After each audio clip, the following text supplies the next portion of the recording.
Hermano, para quienes no nos conocen, ¿cuál sería tu nombre y tu cargo dentro de Fratelli? Muy bien. Pues mi nombre es Guillermo Moreno Barrero, soy español y ahora mismo, bueno, desde los últimos años que estoy en Fratelli, soy el responsable financiero. Llevo la parte de financial manager.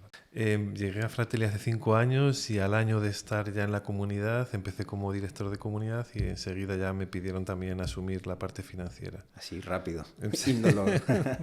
Pues para quienes no conocen Fratelli, ¿en dónde está? ¿Por qué es tan importante para los chicos del Líbano? ¿Nos puede platicar un poquito? Muy bien, pues Fratelli es un sueño de dos congregaciones religiosas, los hermanos de la Salle y los hermanos maristas. Los superiores generales de nuestras congregaciones hace 10 años, 11 años, se decidieron a hacer algo juntos. Dijeron, y si lo hacemos que sea para ayudar a los más pobres. Y en un lugar de frontera, como había pedido el Papa Francisco en ese momento, ir a las periferias. Y era el momento que acababa de pasar, había sido la guerra, ¿no? de Siria y había más de 1,5 millones de refugiados sirios en Líbano. Y teníamos una presencia en Líbano, las dos congregaciones, Maristas y La Salle, y se pensó por qué no ir al Líbano y crear algo para estos niños refugiados que están sin escolarizar, muchísimos niños en la calle, ¿no? Y que había una necesidad imperiosa precisamente en nuestra área, que es la educación. Las dos congregaciones nos dedicamos a la educación. Y entonces poco a poco se empezó, fueron dos hermanos en 2015 y ahí poquito a poco se fue creando un proyecto que ha ido creciendo mucho, ¿no? Y sobre todo para refugiados sirios, pero también para refugiados palestinos y libaneses pobres. Ok, en 2015, ¿qué había? ¿Qué era Fratelli? ¿Era un salón, un pequeño jardín? ¿Qué era en 2015 y qué es hoy 2026? Vale, pues empezó en un barrio de Beirut, dentro de una escuela que ya existía. Había unas clases, dos clases, muy poquito, como una cosa muy pequeña. Sobre todo empezó también con refugiados iraquíes que habían huido de la persecución de los cristianos en Irak y estaban en Beirut. Pero al poco tiempo, en el mismo año ya de que llegaron los hermanos, vieron que era insuficiente el espacio y aprovechando que había una escuela marista abandonada en Sidón, hacia el sur del Líbano, que se había dejado desde la guerra civil libanesa abandonada, dijeron, ¿por qué no nos vamos al sur, que hay también mucha necesidad? Y tenemos el espacio del edificio, aunque está abandonado, habría que rehabilitarlo. Y fue así que se decidió ampliar hacia el sur, ¿no? Se fue hacia el sur y la comunidad se desplazó al sur y allí empezaron los proyectos y en menos de un año ya pasaron de 20 niños como a 200 o 300 niños y jóvenes. En paralelo se mantuvo el lugar de Beirut, en el barrio de Burj Hamud, continuó en paralelo los dos centros hasta hace 3 años que se decidió centrarnos solamente en el proyecto de Remeile, que es el que ha crecido, en el que tenemos 20 programas, atendemos a 1.300 personas cada semana. O sea, es un proyecto bastante grande, tenemos como 60 personas trabajando con nosotros. Es un proyecto muy, muy importante, ¿no? En el que pasan muchísimas personas vulnerables, niños, jóvenes, adultos. Bueno. Sí, bueno, justo para allá quería entrar un poco, ¿no? Cuando nosotros hablamos de beneficiarios, bueno, usualmente decimos niños, ¿no? Pero Fratelli va un poco más allá, porque está también algunos programas para mamás, para jóvenes. ¿Cómo son a grandes rasgos estos programas? Muy bien, pues la idea de Fratelli es que cuando llega alguien a Fratelli no llega a un individuo, sino que llega a una familia. Aunque venga una mamá a inscribir a un niño, nosotros a lo mejor no tenemos plaza para lo que ella está buscando, pero le ofrecemos otros programas, por ejemplo, para ella como madre, o para su marido como hombre, o para la vecina, o sea, que está interesada en aprender costura. Bueno, tenemos programas de formación profesional, que sería costura, electricidad, reparación de teléfonos, peluquería, cocina, mecánica. Bueno, de esos programas la idea es dar futuro a los adultos para que encuentren trabajo. En Líbano los refugiados no pueden tener un contrato de trabajo por ley, pero pueden tener pequeños trabajos en áreas profesionales sencillas. Entonces les abrimos el horizonte, la esperanza para poder tener trabajo a los que son adultos. Luego tenemos todo el área de alfabetización. Niños que nunca han podido ir a la escuela, tenemos un programa que es Alas para Volar y que son pues niños que nunca pudieron estudiar, no saben leer y escribir en árabe y les enseñamos, ellos hablan árabe pero no lo saben leer y escribir, les enseñamos también algo de matemáticas y un poquito de inglés. y eso serían niños de 7 a 16 años. Y luego tenemos un programa preescolar que es para que puedan, ya los padres se habitúen a que los niños van al colegio, aprendan algo y quieran luego introducirles en el sistema público, porque por las tardes en las escuelas públicas libanesas pueden llevar a los niños sirios. Entonces es una forma de motivarles a que luego les integren en el sistema educativo y que una vez que vuelvan a Siria, si es el caso, que tengan ya una formación, que no, pues que no vayan totalmente sin alfabetizar, ¿no? Okay.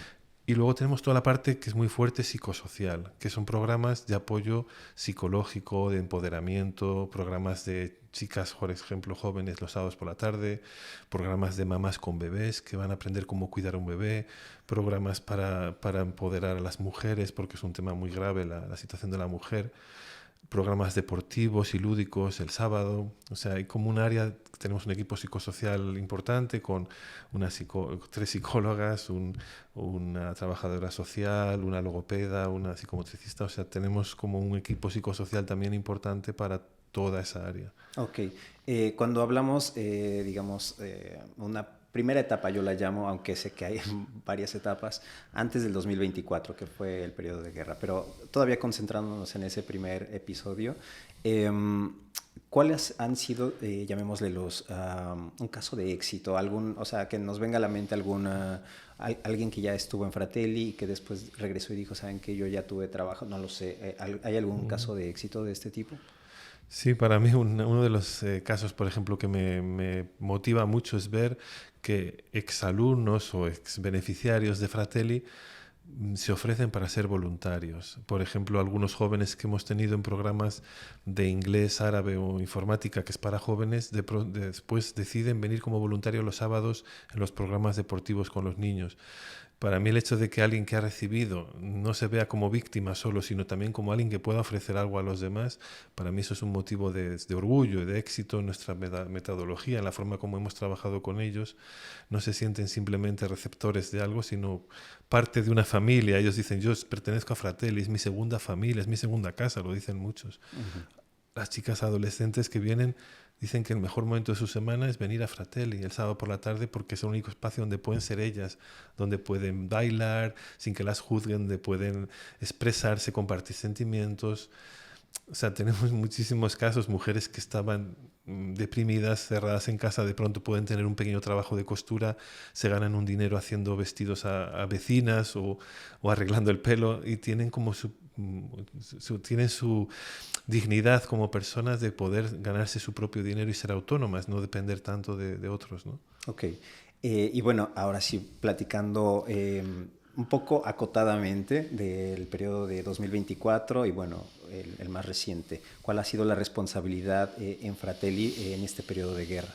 Sí, para mí como persona ha sido muy fuerte esta experiencia de vivir la guerra. Yo nunca había estado en algo parecido. En Líbano, desde que llegué, siempre ha habido conflictos y cosas pasan en la frontera, en Beirut, pero en septiembre de 2024, al 23 de septiembre a las 11 de la mañana empezó la guerra. Para mí, yo nunca había visto tantas bombas a mi alrededor. Entonces yo dije, esto es una guerra, ¿no? Y ahí te das cuenta de que todo se paralizó, se bloqueó el país, todo, fue como el confinamiento del COVID, ¿no? Todo el mundo cerrado. Nosotros viendo como Fratelli está en una colina, pues viendo como una película de terror, pues bombas y bombas y bombas alrededor nuestro, ¿no? Y a partir de ese momento que decidimos pues que había que hacer algo, que sí, no podíamos abrir las actividades normales, no podíamos hacer transporte, era muy peligroso, pero empezamos a decidir, oye, vamos a visitar a las familias. Salimos a la calle, a los que vivían cerquita de nosotros y fuimos a ver cómo estaban. Todos habían recibido otra familia o dos familias más en pequeñas chabolas que venían desplazados de la frontera del sur. Nosotros estamos a 30 kilómetros de la frontera con Israel. Entonces toda esa gente se desplazaba hacia nuestra zona.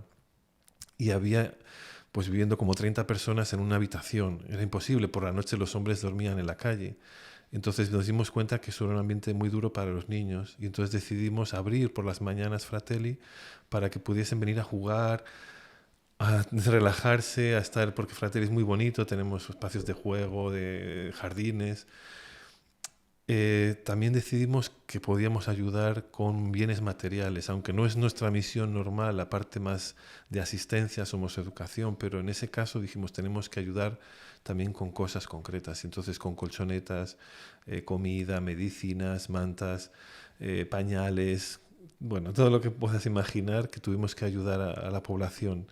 Y fue una suerte que recibimos muchas donaciones específicas para la emergencia durante ese periodo y llegamos a ayudar en 6 meses a 10.000 personas de la zona nuestra donde estábamos y también en otras zonas del Líbano. Colaboramos con otras instituciones aportando material, ¿no?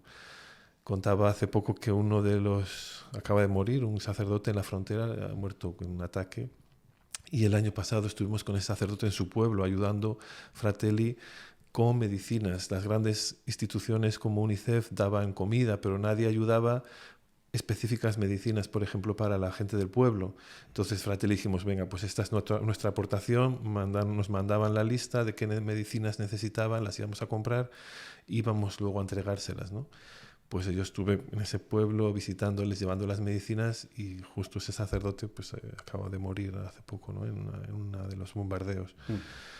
Bueno, lo que se supone en esta segunda guerra que estamos viviendo ahora, esto que cuento desde hace 1 año y medio, ahora estamos otra vez en lo mismo, ¿no? Sí. Y es muy frustrante volver a vivir una experiencia así de guerra, ¿no? Ok. Sí, sabemos que es un contexto, llamémosle, difícil, ¿no? Que está lejos de los resultados deseados que les gustaría a los hermanos y a toda la comunidad pues de alcanzar, ¿no? En Fratelli, y sobre todo que son cosas que no están en su control. Más allá de todos estos tragos amargos que han pasado con la guerra, con las dificultades, usted mencionaba que ya van a ser prácticamente su último año, más o menos, ¿no? En Fratelli. ¿Qué es lo que más va a extrañar? Bueno, pues a ver, la experiencia de vivir en un contexto tan multicultural, multireligioso, vivir en las periferias, en un lugar de frontera, es algo que marca en la vida, ¿no? Y por ejemplo, hay una experiencia que me ha marcado mucho, es durante la guerra, la comunidad hicimos un proceso muy fuerte de discernimiento de qué hacer. Todo el mundo nos decía que nos fuésemos, que nos marchásemos hacia el norte o saliésemos del país, nuestros propios países nos invitaban a irnos. Pero la comunidad, uno por uno, decidimos que nos queríamos quedar, que nuestro lugar era estar con la gente, que no podíamos marcharnos porque podíamos hacer puente entre ONGs y entre dinero que podía venir de Europa o América y la población local por nuestra posición, por ser quienes somos, podíamos hacer algo que si nos íbamos nos iba a hacer. Y para mí esa experiencia de toda una comunidad con hermanos y voluntarios, decidir que nos quedamos aquí en medio de la guerra, para mí es una experiencia que no voy a olvidar nunca y que me ha marcado mucho como hermano, ¿no? Es una experiencia muy, muy bonita dentro de la guerra, pero muy bonita. Ok, y bueno, ya para finalizar, con todo este contexto, ¿cuál es el mensaje que le da a otros lasalianos en el mundo precisamente sobre la solidaridad? A ver, yo creo que lo importante es que los lasalianos somos cristianos y seguimos a Jesús. Entonces, para mí, es decir, ¿cómo haría Jesús? ¿Qué haría Jesús en una situación así, la que esté? Yo he estado trabajando en Portugal y en España antes y yo estoy igual, yo soy el mismo en un sitio que en otro, no he cambiado, pero para mí la pregunta es ¿qué haría Jesús? ¿Y qué haría como lasaliano? ¿Qué haríamos como lasalianos? Estés donde estés, estés en un contexto de guerra, de frontera, estés en una vida tranquila o más normal en un colegio, intentar seguir a Jesús, ¿no? Esa es nuestra misión. Entonces, a veces hay que seguirle en situaciones más complicadas, a veces es pues más tranquilo, podemos decir, ¿no? Pero cada uno tiene sus guerras en los pequeños lugares en los que estamos y confiar en Dios y no perder el sentido de la misión y de hacerlo en comunidad, ¿no? O sea, saber que Dios está con nosotros, que estamos para ayudar y que lo tenemos que hacer juntos. Ok, perfecto. Si pudiera mirar a la cámara y saludar, pero a la comunidad de Fratelli. ¿Un mensaje que les quiera decir? Bueno, pues han sido estos años que llevo ya en Fratelli, un placer vivir en esta comunidad y no lo olvidaré nunca. Perfecto. Pues muchas gracias, hermano, por esta experiencia y por compartir un poco de esto con pues, el mundo lasaliano. Muchas gracias a vosotros por la invitación.